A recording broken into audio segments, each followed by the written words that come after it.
कुपवाड शहरातून एमआयडीसीकडे जाणाऱ्या मुख्य रस्त्यावरील संत रोहिदास चौक ते जुना जकात नाका या रस्त्याची दयनीय अवस्था झाली आहे।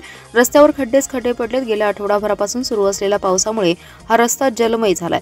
खड्ड्यात पाणी भरले। खड्ड्यांचा अंदाज न आल्यामुळे अनेकदा वाहनांचे अपघातही घडत आहेत। एमआयडीसी असल्यामुळे या रस्त्यावर अवजड वाहनांची गर्दी असते।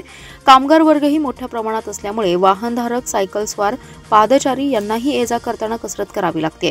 प्रशासनास वारंवार निवेदन देऊनही प्रशासनाने फक्त वेळोवेळी डागडुजी करून वेळ मारून नेण्याचं काम केले।